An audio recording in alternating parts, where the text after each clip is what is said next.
What's up, guys? This is Jay from Revolution Radio, and I've had a number of people ask me to talk more about the impeachment inquiry.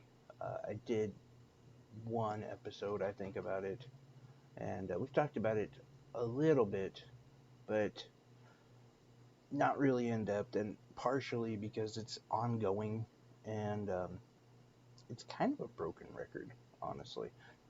It's 100% worth watching and very interesting to see the layers of, I'm going to use the word garbage, that our president has done. But for some of us, it's not very surprising. We kind of knew some of this stuff. Anyway, I think the best way to discuss it is to talk about the Republicans' defense. And the reason why is because you're going to hear their defense a lot, spun in many different ways and from different directions. The first one being that there was no quid pro quo, so it's not a big deal. And meaning this, as they've pointed out multiple times, well, Ukraine did get its aid, and Zelensky never said he was going to investigate Biden. Okay, that's fair, except for the fact that the aid was held up, right? And Zelensky was going to do this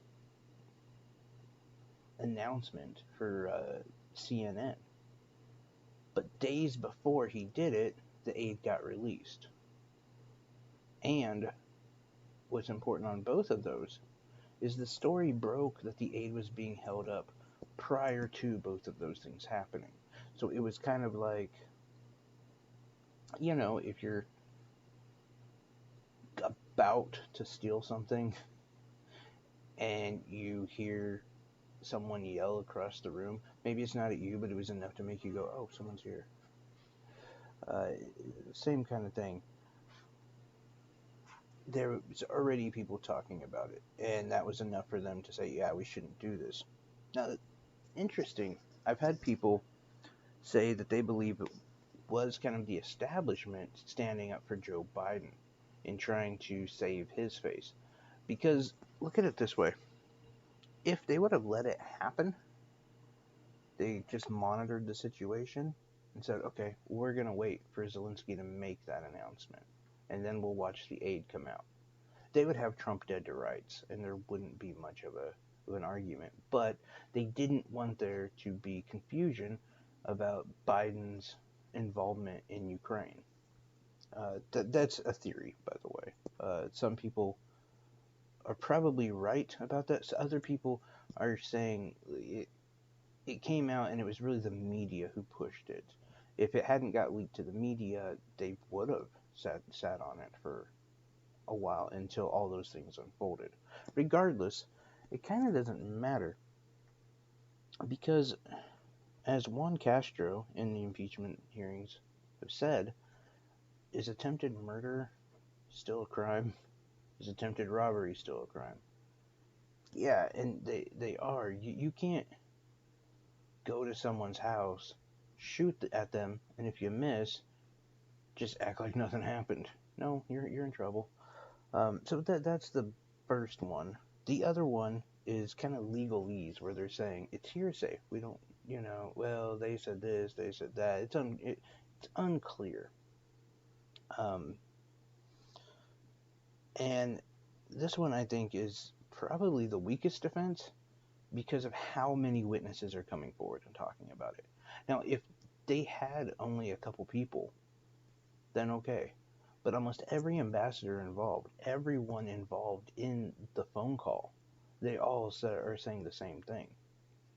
And it's funny how Trump is calling all of them never Trumpers. It kind of reminds me of Hillary Clinton calling everybody Russian. Like, these people are so delusional. They've been elitists for so long that they think that this will work. And partially, they probably believe it.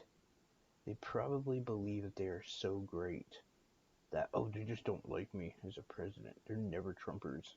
They're from Russia. They're paid off. Yeah. And by the way, yes, that is my Hillary Clinton voice. The other defense that a lot of the right wing media is pushing out is that it's boring and it's too complicated. It's not complicated. If I can, if it takes me 2 sentences to explain the problem, it's not too complicated.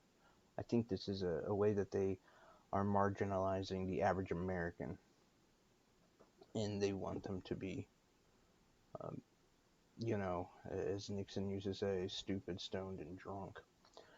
But that's not the American people, you know. And the whole thing about it being too confusing and boring, I should say. Um, I guess if you have, I mean, if you're 15, this is probably boring. If you have no care in political discord, then I guess this is probably boring. I don't know how you can find it boring when you're talking about the president of the free world doing illegal acts and us inquiring about them. I really don't understand. The thing to take note is that while some of these people have been testifying, our president in chief has been tweeting about them. And there's a lot of talk, is that witness tampering? There's a very fine line. You see, if Trump wasn't involved in it, then no, of course not. And what he has said isn't exactly going after them as far as intimidation, but definitely, I would say, tampering with the audience. Which isn't, it's not against the law, no, if you want to be just straight and clear, but it is really unethical. Um, and that's where I would go at the very least. I think you could argue with witness tampering. Um, we don't have very many cases where we can compare this to, um,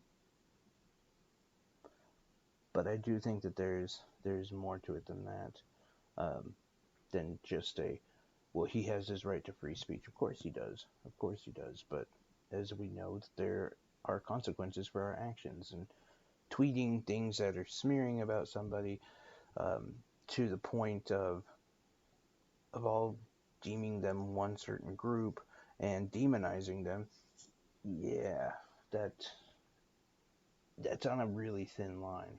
And every single person who has testified, he has done these tweets. Now, what really gets interesting is Jennifer Williams, who is a Mike Pence aide, and she's going to testify tomorrow, I believe, where he's actively gone after her. Now, this is prior to her testifying. Does that matter? I don't know. What does matter, though, is his attacks on her and the fact that even Mike Pence is not standing up for her. It does send a message. There's definitely a clear message of don't fuck with the president unless you want to lose your livelihood and your backing. Now, we'll see if any of that happens, but I don't imagine most of these people would have jobs after this. Anyway, that's it for me. It's just kind of, I could go piece by piece by, everybody's testimony, and it's right out there, is the thing. Almost everyone is saying the things that happened. We know so much already. The defense is really the interesting aspect. And by the way, at no point in any of this have any of these witnesses backed down from their original statement. So take that for what it is, except for Gordon Sondland, who I actually talked about it prior to the media breaking it, where he had said that Trump was not committing quid pro quo, and then he went back and said, well, I said Trump said he's not, but I believe there was quid pro quo. Regardless, like I've said a million times, we don't even need quid pro quo in this. It doesn't matter. It doesn't matter because you have a president actively seeking a country to meddle in our elections in some form, or giving his campaign donations. Either way, you can go either side of that. And I really think it's dumb that they're narrowing down the investigation to only this one thing, because there are multiple things they could bust him on. This is a really, really small one. But yeah, anyway, that's it for me, guys. Please like, follow, all that junk. Anyway, thanks a lot. Have a good evening.